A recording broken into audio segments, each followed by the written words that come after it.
Don't clap, I haven't done anything yet.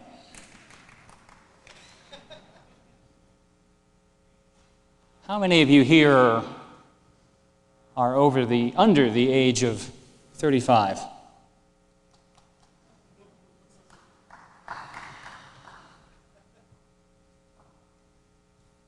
This may seem like a ridiculous question, since game developers tend to be fairly hip, but I do have to ask.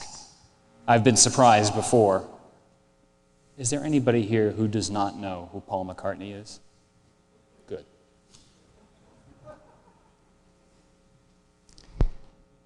I was 12 years old when the events I am about to describe to you took place. I'll be rattling off dates and places and naming names.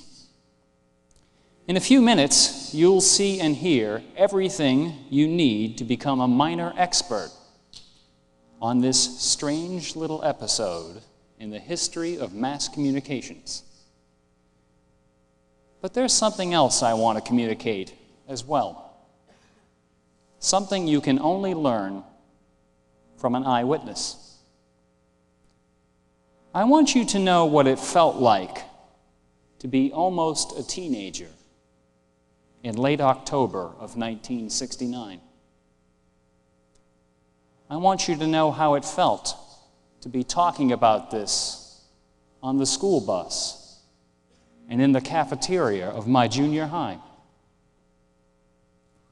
huddling with friends at night around our record players, poring over our album covers, wondering, staying up late with our parents to see what they would say on the 11 o'clock news. One of our heroes was missing. Some people were saying he was dead. The world's most beloved band, ambassadors of truth and love in an age of endless war and assassination, had been caught in a monstrous lie.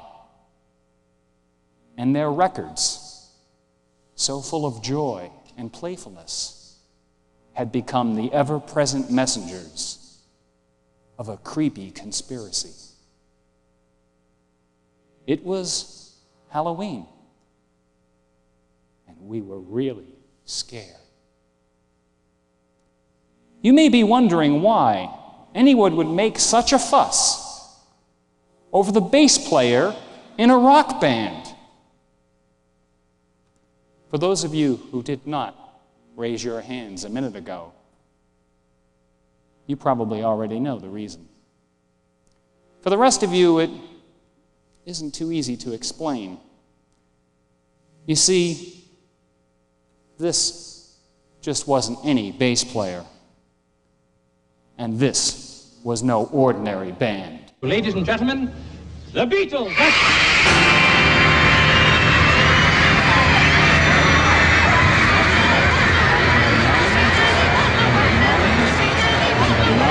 Financial imbalance. The Watusi. The twist. Take this, brother, made certain well. Nobody knows where or when the rumor began. The earliest printed record of a Paul is Dead story appears in the February 1967 issue of Beatles Book Monthly, the magazine of the official Beatles fan club. It contains a one-paragraph article entitled False Rumor. The 7th of January was very icy, with dangerous conditions on the M1 motorway linking London with the Midlands, and towards the end of the day, a rumour swept London that Paul McCartney had been killed in a car crash on the M1. But of course, there was absolutely no truth in it at all, as the Beatles press officer found out when he telephoned Paul's St. John's Wood home and was answered by Paul himself. Speculation that Paul had been killed and then secretly replaced in late 1966 circulated around London during much of 1967. McCartney himself alluded to this rumor during a Beatles press conference in May of '67. And a subsequent article in the New York Times recounts an incident in which the reporter at a London party in fall of '66, heard the Paul is dead legend being joked about in his presence. At this point, the trail of documentation goes completely cold. Then, 2 years later, the rumor surfaced again, this time in Des Moines, Iowa. On Wednesday, September 17, 1969, the student newspaper at Drake University published an article by sophomore Ted Harper entitled, "Is Beatle Paul McCartney Dead?" Less than a week later, on the 23rd, the student paper at Northern Illinois University plagiarized Harper's article. Then the rumors spread to Ohio Wesleyan University, where it came to the attention of an art student named John Summer. John became so intrigued with the rumor that he compiled a dossier of evidence, supposedly proving Paul's death, and offered it to United Press International. They agreed to carry the story, but nobody paid any attention at first. For 2 weeks, the rumor gained momentum on the college campuses of Middle America. Then, on the afternoon of October 12th, the story attained critical mass. At this point, I'm going to allow the actual participants and perpetrators to tell their own story. But before I do, I need to explain the source of the audio you are now about to hear.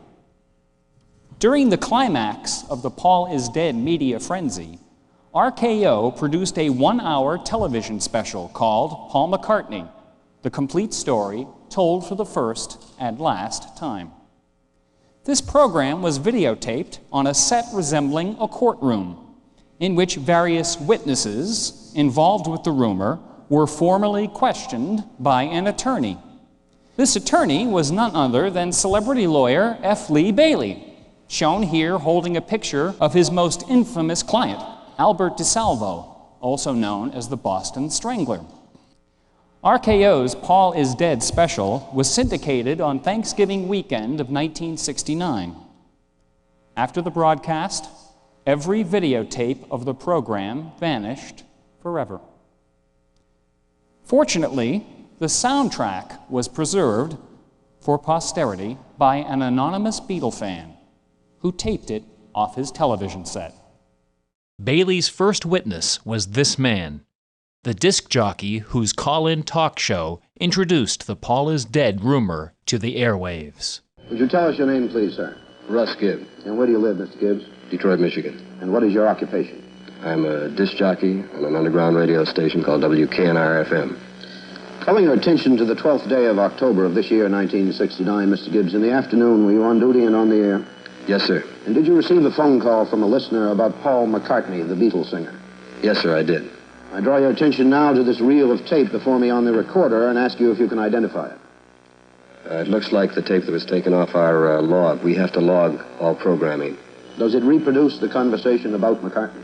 Yes, sir. Yeah, hello, Tom. What's going down? Well, I go to school at... Have you got your radio on? yeah, something. Yeah, turn it up, man, because you're going to feedback. I was going to rap with you about McCartney being dead, and what is this all about? 20 miles away, a sophomore at the University of Michigan at Ann Arbor happened to be listening to Russ Gibbs' talk show that afternoon. May we have your name, sir? My name is Fred LeBour. And where do you live? Ann Arbor, Michigan. What is your occupation, please? I'm a student there at the university. Fred LeBour was scheduled to write a record review for the next issue of the university's student newspaper. Instead, inspired by what he had just heard on the radio, he sat down at his typewriter and spent 90 minutes composing a masterpiece of engineered mythology.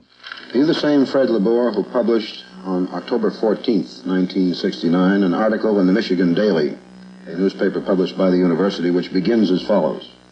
Paul McCartney was killed in an automobile accident in early November 1966 after leaving EMI recording studios tired, sad, and dejected. Right, I wrote that story. Do you know for a fact that that's true? No, I don't. Well, why did you publish it?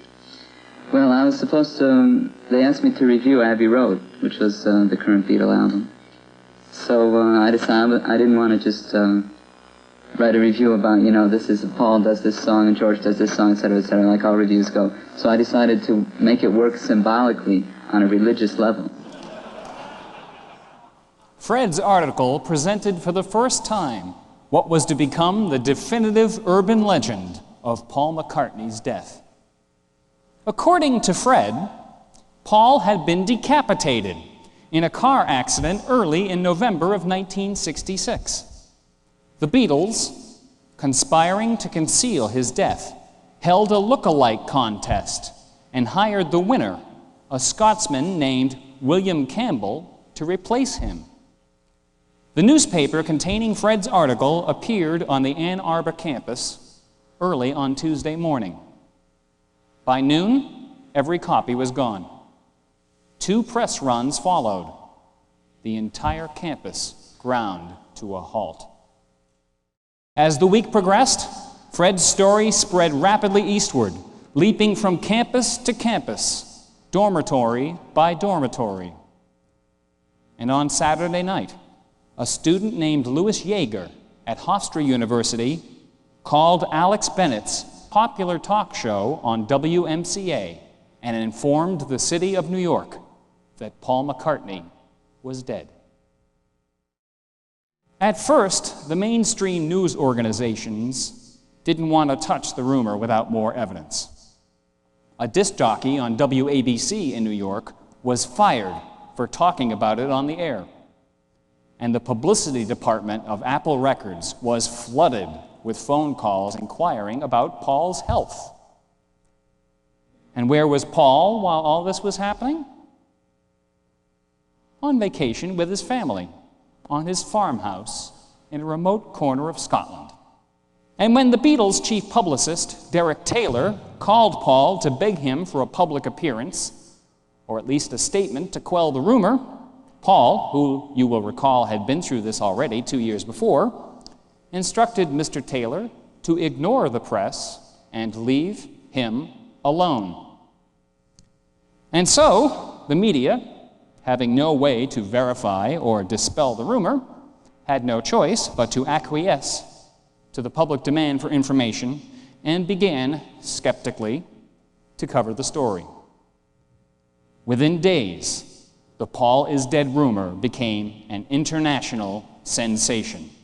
Articles appeared in every leading newspaper, including the New York Times, the London Times, the Chicago Sun-Times, the Los Angeles Times, Billboard, Variety, and the Washington Post.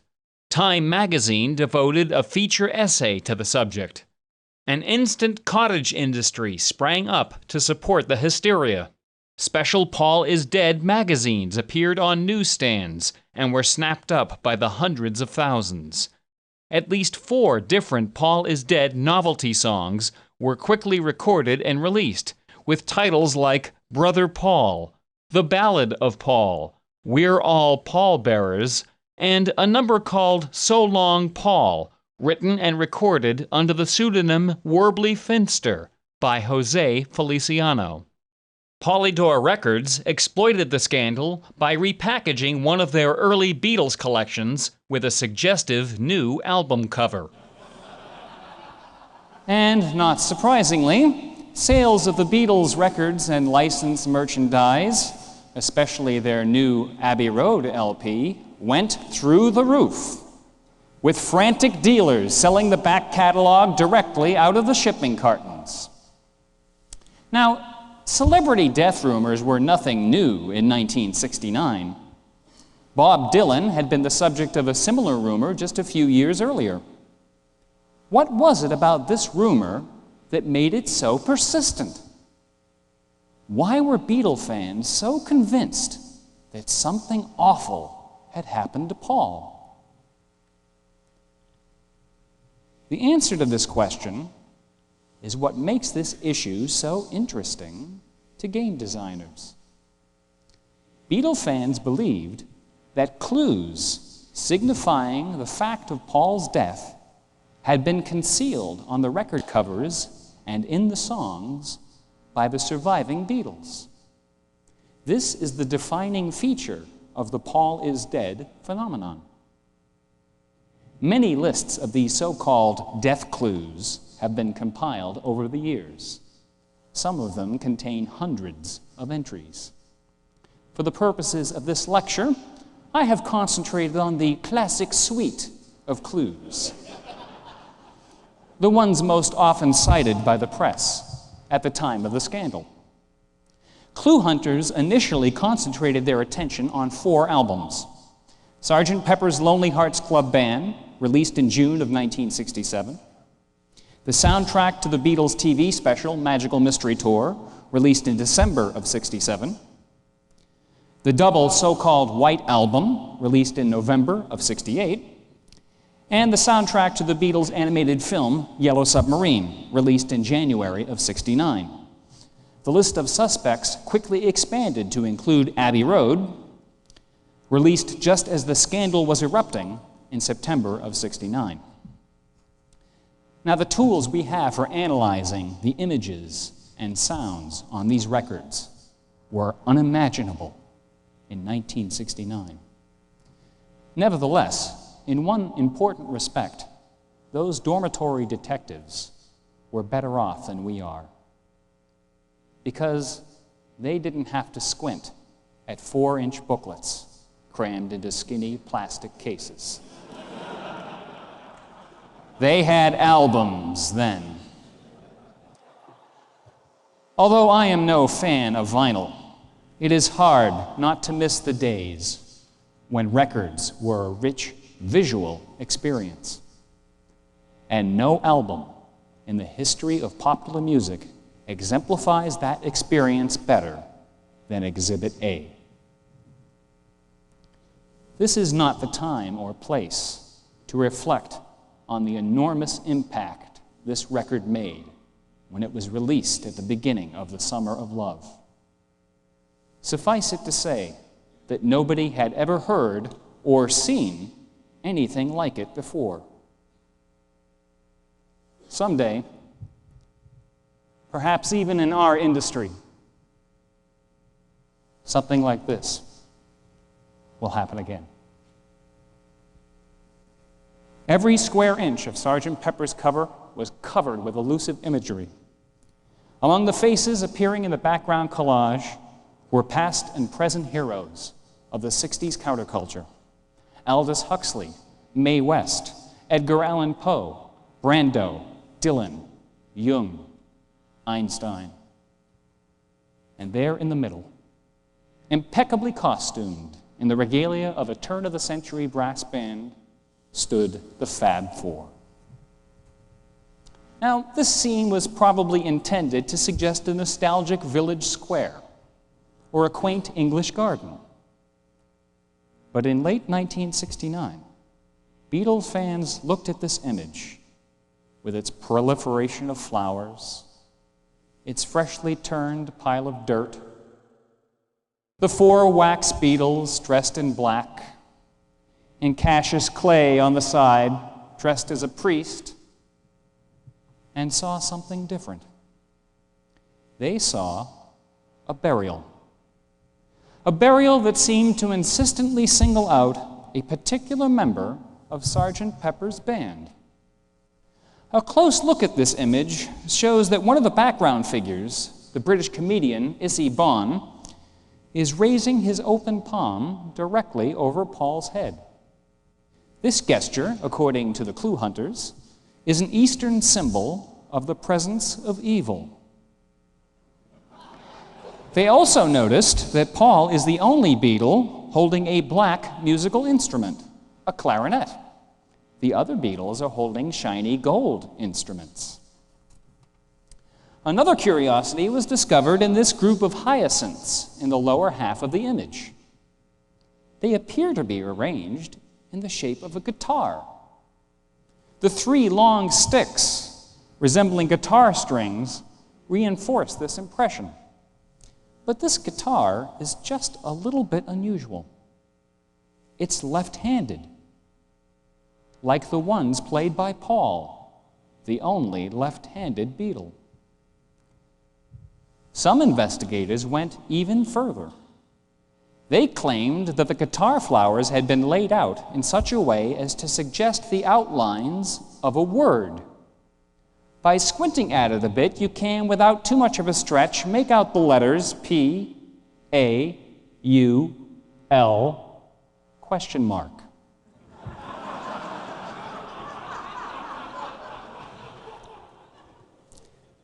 This is one of those things it's almost impossible to stop seeing once somebody points it out to you.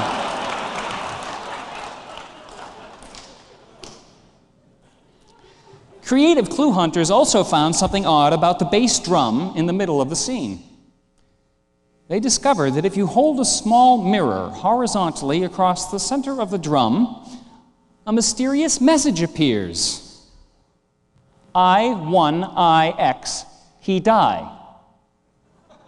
The characters to the left of he die being variously interpreted as 3 ones, representing the remaining Beatles, or a 1 and a 1 followed by the Roman numeral 9, indicating the date November 9th, the day on which Paul supposedly died. Underneath the song lyrics, the first ever published on the outside of an album, is another photograph in which Paul again appears to be singled out in a rather unpromising manner. You're examining now the rear of the album, Sgt. Pepper's. That's right. There are 4 Beatles on the back, and one's back is facing us. The others are facing us face on. One's back is turned. That's Paul. The group shot on the inside of the gatefold album was less obviously alarming, but no detail was too small for Fred LeBour. I noticed that in the photographs on the inside of this album, all of the Beatles appear in some sort of costume, but a sleeve patch on the left arm of Paul McCartney, whom you say is left-handed, has the initials OPD on it. Have you found any significance to those initials? Yeah, in England that's supposed to be mean it's the equivalent of our DOA, dead on arrival, and it means officially pronounced dead. The songs on the Sgt. Pepper album also contain disturbing references to an untimely death. One number in particular seems to allude to the car crash which supposedly took Paul's life. He blew his mind out in a car. He didn't notice that the lights had changed. A crowd of people stood and stared. Into another album that has been published by the Beatles, I think less than a year ago, called Magical Mystery Tour, and ask you whether there is anything about it that you think backs up your position. Yeah, there are a lot of clues. On the cover, the 4 Beatles are dressed up in animal costumes with masks on, and it said that the front Beatle is Paul, dressed as a walrus in black, in a crucifixion pose, with his arms out like this. Now, there's a lot of speculation that the walrus is a symbol of death in Roman mythology, in Dutch mythology, in Eskimoan mythology. Above the costumed figures on the Magical Mystery Tour album is the word Beatles, spelled out in yellow stars of various sizes. Clue hunters somehow determined that a telephone number had been concealed in this pattern, which could be revealed by connecting the larger stars. Depending on which way you hold the album cover, whether you read it forward or backward, and whether or not you use a mirror, it is possible, with a bit of imagination, to see several different phone numbers. The most common candidates were 537-1438 and, reading backwards, 834-7132. Unfortunate indeed were the customers assigned to those telephone numbers in the latter weeks of October 1969, especially those in London's area code. Literally thousands of calls at all hours of the day and night were placed to these numbers by distraught Beatle fans desperate for information about Paul. The London Guardian ran a front-page article about one of the victims who had to have his number changed after the phone rang continuously for a week, with callers asking to talk to Billy Shears, Sgt. Pepper, or asking for directions to the land of submarines.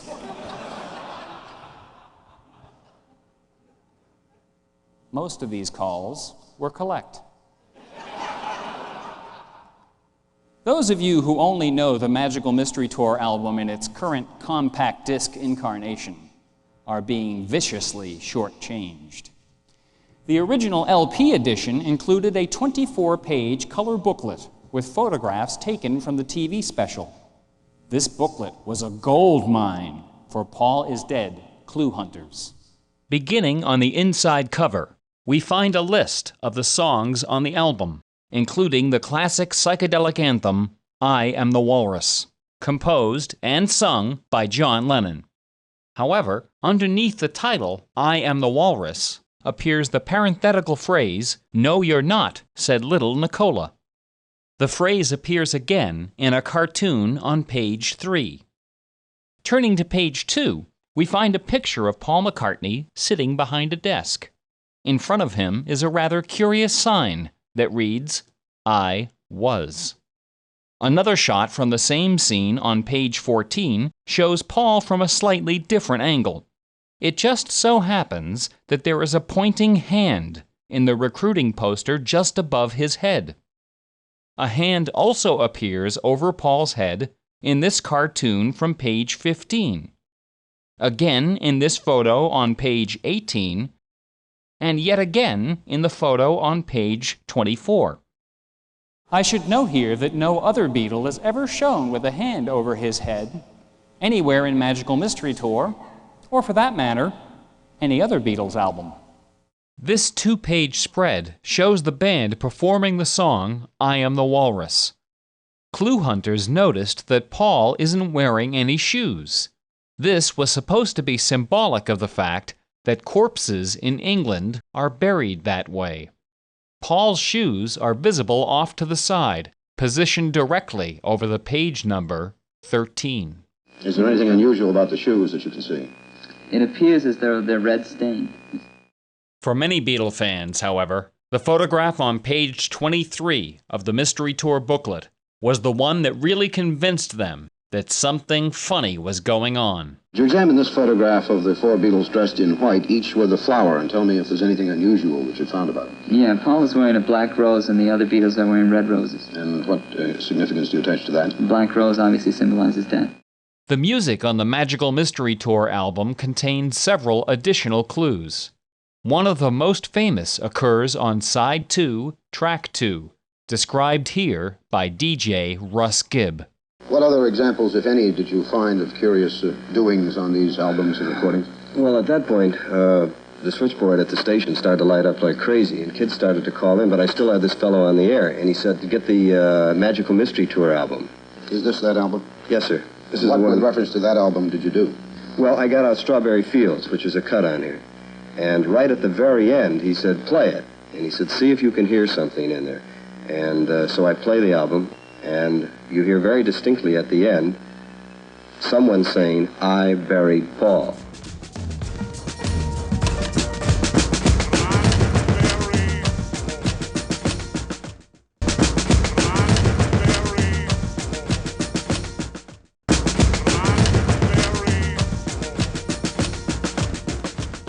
Another death reference was discovered in the song I Am the Walrus.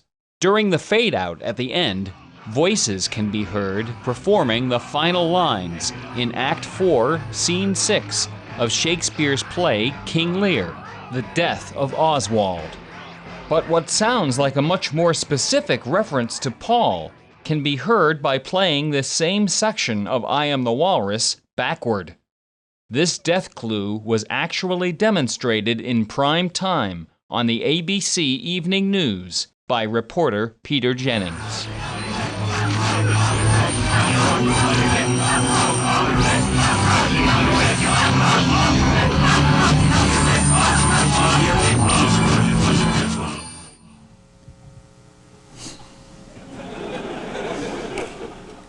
There weren't many places to hide visual clues on the featureless cover of the White Album, but the music contained plenty of fuel for the controversy. One of the songs on side 2 contains yet another reference to a serious car accident.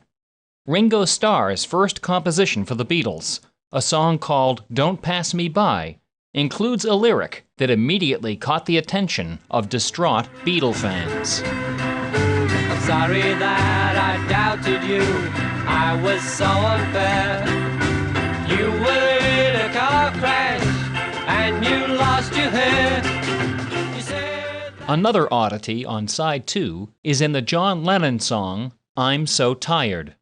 A few seconds of obscure muttering can be heard between the end of this song and the beginning of the next song, Blackbird. Give you everything I've got for a little piece of mind.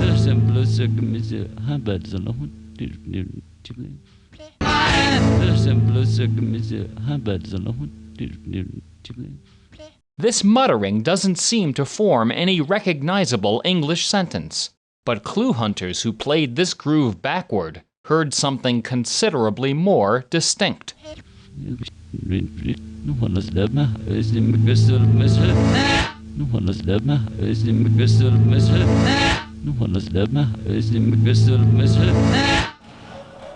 And on side 4 of the White Album, we come to the longest and strangest track ever included on a Beatle album. Revolution 9 is probably the only song in history that has been played backwards more often than forwards. I'll let the composer himself describe it for you. I had a lot of loops, tape loops, which is just a circle of tape, if people who don't understand it, that repeats itself over and over.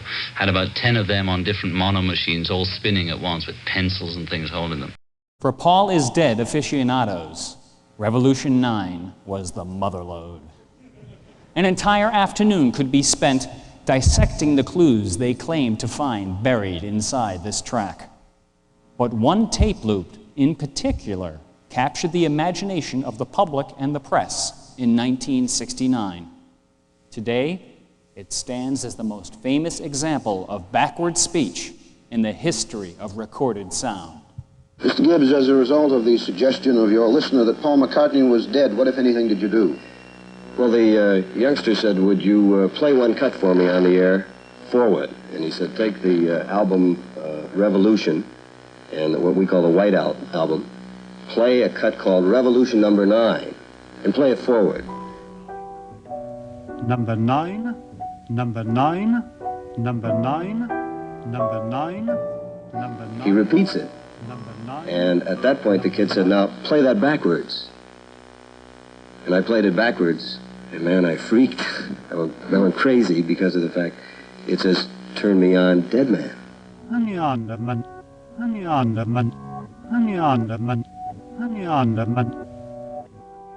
This final White Album clue was used by Paul is Dead advocates to silence the skeptics. It's from the John Lennon song Glass Onion on side 1. I told you about the war is a mean man. You know that we're as close as can be, man. Well, here's another clue for you all. The walrus was Paul. A few months after the appearance of the White Album, Apple Records released the Yellow Submarine soundtrack. Clue hunters didn't have to look very far to notice the continuation of an all-too-familiar method of singling out Paul. And it happened again on this color photograph, which was included in the Yellow Submarine press kit, and which was widely reproduced by the media. As I mentioned, the Paul is Dead rumor had already begun to circulate when the Beatles released Abbey Road in late September of 1969. Fred LeBour personally invented many of the death clues traditionally associated with this album. I hand you a copy of the album published by the Beatles called Abbey Road and ask you to explain what it was there that made you suspect that Paul was in fact dead. The four Beatles are crossing a street called Abbey Road, and they are leaving what appears to be a cemetery on the left-hand side of the album cover. The first Beatle, John Lennon, is dressed in white and with long hair, looks either like a doctor or a minister or even a Christ-like figure, a God-like figure. The next man walking across the street is Ringo, who's dressed as an undertaker. The next man is Paul, who's wearing an outdated suit. He's barefoot, which would suggest a corpse. And George Harrison is wearing denim clothes like he's a grave digger. What significance, if any, do you attach to the parked Volkswagen with a registration plate on the back? Well, the license plate says 28 if, and if Paul McCartney were alive today, he would be in his 28th year of existence. In other words, he would be 27 looking toward his 28th birthday. Correct. That's correct. I ask you to reverse the album and tell me whether or not you find anything on the rear of the album that to you is suspicious or appears to be deliberate. Well, there are 3 dots in the wall up near the top that appear, if a line was drawn between them, it appears to make the number 3, so it would read 3 Beatles. Would you connect them up as you suggest? 3 Beatles. And you say that that was intended to be a message that there are now alive only 3 Beatles? Oh, I don't know if it was intended to be that at all. But it's evidence that you find persuasive to Yeah, it's a coincidence in a series of hundreds of coincidences in the albums. As the hysteria reached its peak in the final week of October, the editors of the world's most respected news weekly decided to get to the bottom of it. And so, Life magazine sent a team of London correspondents and a crack photographer on an unannounced visit to the remote reaches of Scotland. Hoping to avoid detection, the Life team hiked 4.5 miles across cold moors and soggy fields until they approached the farmhouse of the missing Beatle. Alerted by the barking of his sheepdog, Martha, Paul ran out of his barn and started screaming at the reporters for trespassing, threatening them with arrest and physical violence. The photographer, Robert Graham, started taking pictures of Paul's temper tantrum and was rewarded with a bucket of ice-cold water. The Life team then retreated by running away down the road. Sitting in his kitchen a few minutes later, Paul recognized the likely consequences of what he had just done. He jumped into his Land Rover, caught up with the soggy reporters, and invited them in for a warm cup of tea. After a bit of discussion, they cut a deal. Paul agreed to give Life a worldwide, exclusive interview on the spot. In return, Robert Graham agreed to give Paul the film in his camera. A few days later, the Paul is Dead affair reached its climax when a remarkably lifelike Paul appeared with his family on the cover of Life magazine in one of the biggest-selling issues in the magazine's history. The accompanying article presented a cynical analysis of the death clues, along with a statement from Paul in which he summarily dismissed the clues and declared that the whole matter was, quote, bloody stupid. Now, you might think that this authoritative appearance by Paul McCartney would be enough to make the whole Paul McCartney issue dry up and blow away. It wasn't. The Life article was indeed enough to convince most people that Paul was still alive. But what about those death clues? Who put all those creepy artifacts on the album covers and in the songs? Why was that stuff in there? Or maybe it wasn't in there at all. Maybe we were just deluding ourselves. Or maybe somebody was having a bit of fun and making a bit of money at our expense. And so the focus of the controversy shifted from a concern for Paul's well-being to a debate about the origin and significance of the clues, a debate which continues to this very day. The fact is, we clue hunters were enjoying ourselves far too much to allow the bothersome fact of Paul's existence to discourage us. Not even that Spoil Sport Life article was exempt from our tireless scrutiny. Was it a coincidence that the final photograph in the Life article showed Paul with yet another hand over his head? And what about this advertisement for the 1970 Ford Marquis on the inside of the front cover? Observe, if you will, that when you hold this page up to a light, the image of the car runs through Paul's body, and the top of his head gets cut off.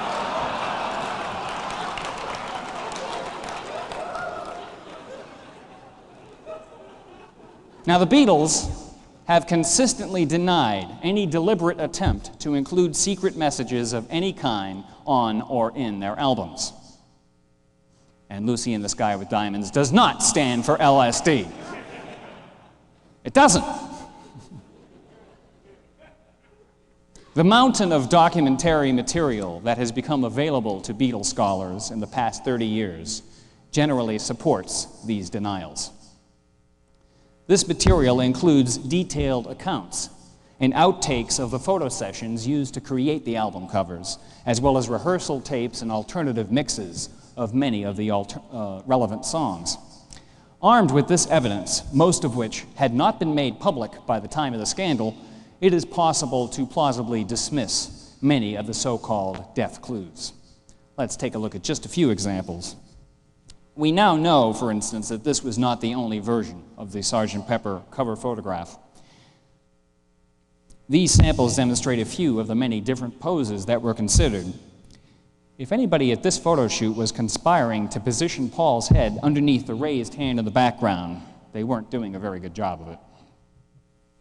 To be fair, however, it should be noted that despite the existence of these alternative poses, the original intention of the album designer, as indicated on this early sketch, was to have the Beatles neatly lined up behind the bass drum as they appeared on the final version. The back cover photo, showing Paul facing away from the camera, was also photographed with several different poses. This villainous arrangement of flowers here looks like a guitar for a very good reason. It was supposed to.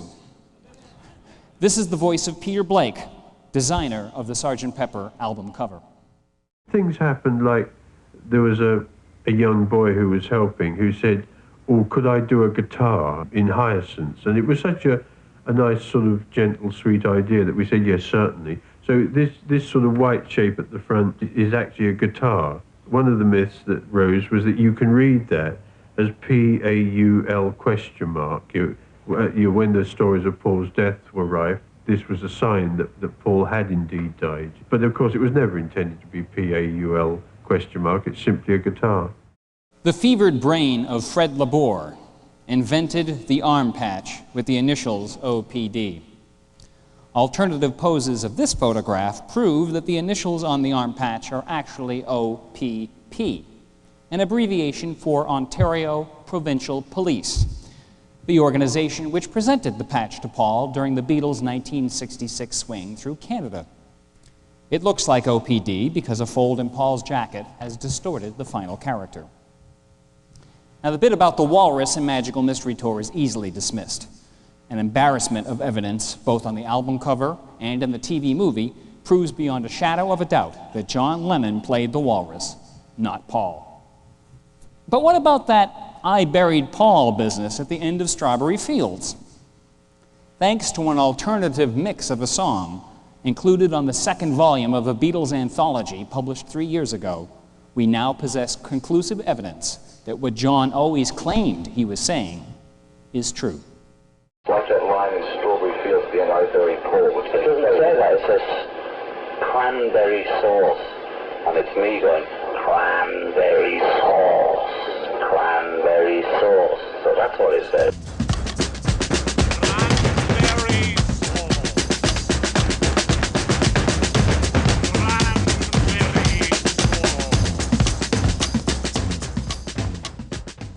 Other death clues are not so easily dismissed. It strains credibility to suggest that a hand could accidentally appear over Paul's head 6 times over the course of 4 albums. It seems likely to me that some person or persons in the Beatles organization was going to a bit of trouble to get these poses published. Why it happened, or whether it was intended to mean anything, is impossible to say. It may simply be that somebody noticed the hand that ended up over Paul's head on Sgt. Pepper and decided that it might be fun to turn the accident into a running gag. Whatever the reason, there can be little doubt that this aspect of the controversy may, in fact, have been deliberately engineered. Also difficult to explain away are the Beatles' repeated suggestions that Paul is not the walrus, despite all the evidence to the contrary. First, there's this odd "No, you're not" line that crops up twice in the Magical Mystery Tour booklet. No corresponding line of dialogue occurs in the Magical Mystery Tour TV movie, and no explanation for its inclusion twice is offered anywhere. Why is this phrase being emphasized? And then there's this line in that song, Glass Onion. Well, here's another clue for you all.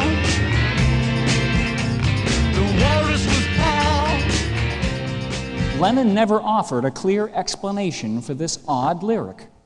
When specifically asked about it in a Playboy interview conducted just a few weeks before his death, he replied, "Well, that was a joke.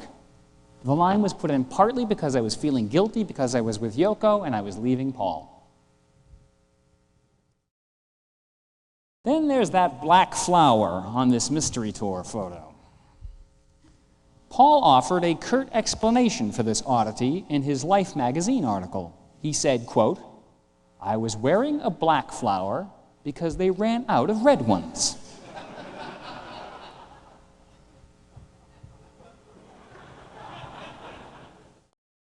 At the time of the scandal, the Mystery Tour film had been unavailable for nearly 2 years. It was out of public release until 1974. If it had been accessible, clue hunters might have wondered why Paul believed they had run out of red flowers, when the movie clearly shows him being handed a substantial bouquet of red flowers and then dancing around the room with them during the same song in which he's stubbornly wearing a black one. Are we really supposed to believe that Paul McCartney, the director of the movie, could not have obtained a matching flower to wear in this scene if he really wanted to? Unless one of the Beatles changes their story, we will probably never know the extent to which the Paul is dead rumor was deliberately instigated. The controversy appears to have resulted from a chance combination of old gossip, mischievous in-joking on the part of one or more Beatles, and the fevered imagination of overzealous fans. Now you may be wondering why I showed you all this. Why I spent so much time putting together this little history lesson. The reason is very simple. This silly event, which happened way back when I was a kid, made a really big impression on me. It was so eerie, so deliciously creepy, and so consuming. Clue hunting occupied me and my friends for 6 solid weeks. We spent every school night and entire weekends going over every single square inch of these 5 records. It was all we ever talked about. We destroyed every copy we had, spinning them backwards on our cheap little record players. It drove our parents nuts. "Turn me on, Deadman. Turn me on, Deadman." And they hated it even more when they heard it again on the evening news. I can't remember the last time I had so much fun. And although I didn't appreciate it at the time, something wonderful happened as we scoured these records, backwards and forwards, line by line. We memorized them. Paul is Dead is one of the best games I have ever played. This ridiculous rumor sucked my entire generation into a massively multiplayer game. A morbid treasure hunt in which the accomplices were connected by word of mouth, college newspapers, the alternative press, and underground radio. We can only wonder what would happen if something like this were to happen today in the age of the World Wide Web. Imagine how something like this could get started by accident.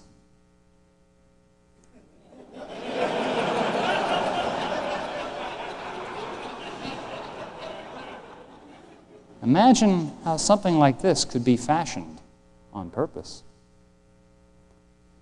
The Paul is dead rumor is a powerful example of a design principle we can use to make our computer games more entertaining. If you walk away from this lecture remembering only one word, let it be this one: constellation. Constellation is usually used as a noun referring to pictures in the sky formed by stars, but I use it as a verb to describe one of the basic functions of human intelligence. Constellation is pattern recognition. To constellate is to apply order to chaos. When faced with any kind of new experience, be it images or sounds or even just a strange idea, we marshal our personal knowledge and experience and project it into the novelty to imbue it with meaning and significance. And what kinds of meaning and significance are we most likely to project? The meanings we expect to see, the significance we want to see. Constellation is, in fact, a form of self-recognition. So what kinds of experiences are most likely to invoke the principle of constellation?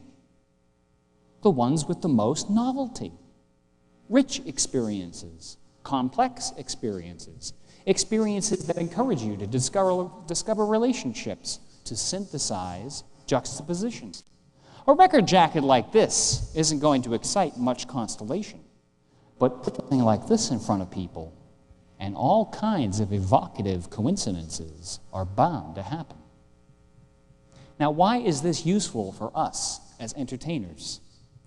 Because that moment when you peer into the mirror of chaos and discover yourself is emotionally powerful.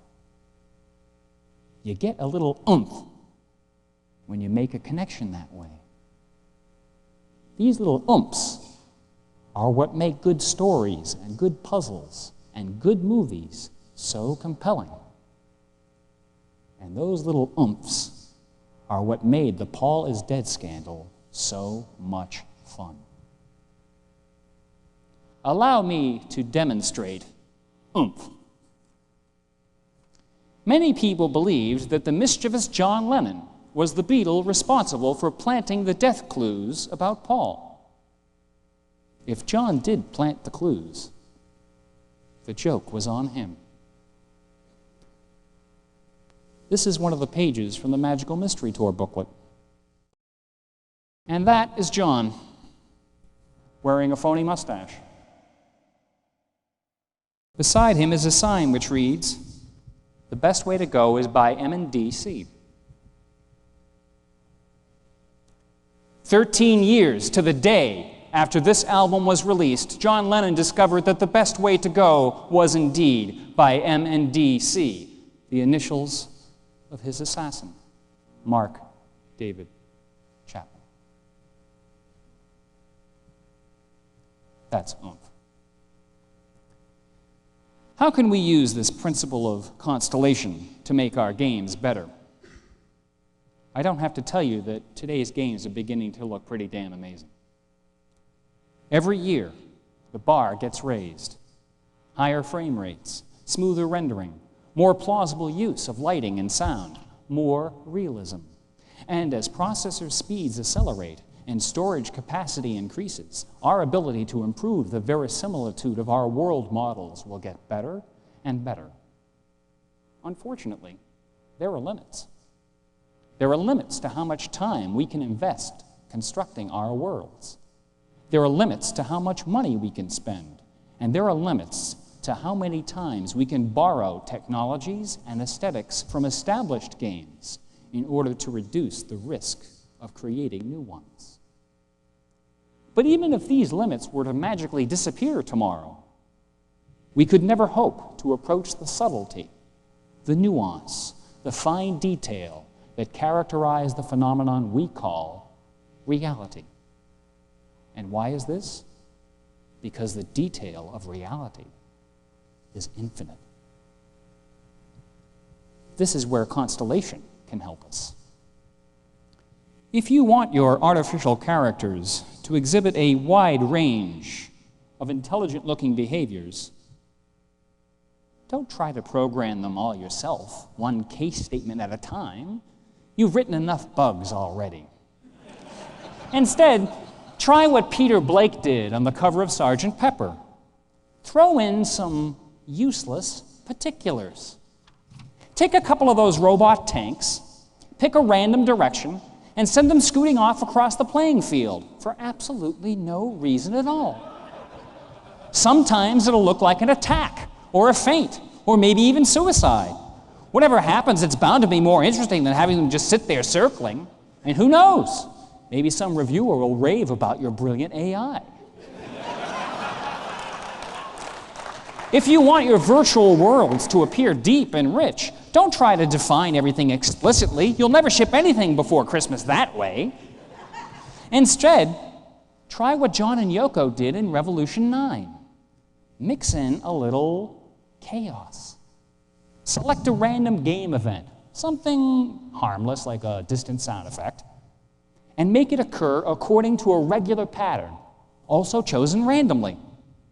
And watch your players assign their own dramatic significance and tie it all together for you. We didn't know why a hand kept popping up over Paul's head, but it had to mean something, didn't it? And look how far we took this simple, meaningless pattern. Let your players employ their own imaginative intelligence to fill in the gaps in your worlds that you can't afford to close. Chances are they'll paint the chaos in exactly the colors they want to see. What's more, they'll enjoy themselves doing it, but the credit will be yours. In conclusion, I'd like to leave you with just one more death clue. That's it. This is one you won't find in any of the published lists. During the height of the Paul is Dead scandal, my friends and I spent many a solemn evening poring over our Beatle records in hopes of discovering some hitherto unnoticed gem. We were a fairly precocious little gang of nerds, and we were fortunate enough to have access to a cheap little tape recorder. One of our strategies for identifying clues in the songs was rather ingenious. We drew up a list of the suggestive things that you might expect the Beatles to say if they were trying to conceal hints about Paul's death. Ominous phrases like, "Paul is a corpse," "6 feet under," "We know how he died." You get the idea. We recorded these phrases repeatedly on our tape recorder. "Paul's a corpse. Paul's a corpse." Then we spun the tape backwards with our finger to see if the resulting sound matched anything that we were hearing on our Beatle records. You might say it was a form of reverse engineering. At the time, our little experiment didn't reveal any new clues. And after the excitement about Paul died down, we pretty much forgot about it. But a year later, on October 8, 1970, our experiments bore unexpected fruit. I was at my grandfather's house watching the official premiere of a new Beatles song on The Ed Sullivan Show. Now, at the time of the broadcast, the Beatles had already broken up and dispersed. But this was a filmed performance, an excerpt from a Beatles documentary that was about to be released to the theaters. A chill went up my spine as Paul began to sing the soon-to-be-famous chorus of his new song. And why was the chorus of this song so shocking? Because one of the potential death clues that we had experimented with back on our little tape recorder a year before was the simple phrase, "He is dead. He is dead. He is dead."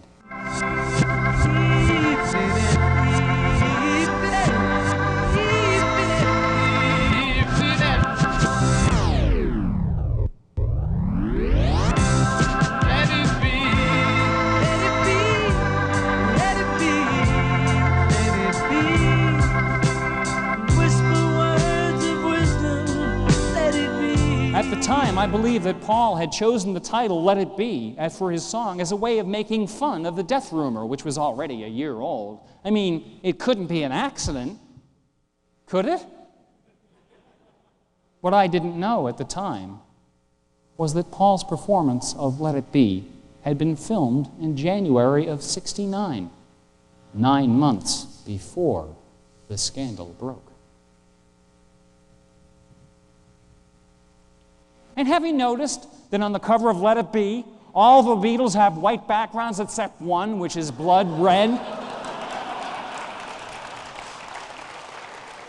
Thank you.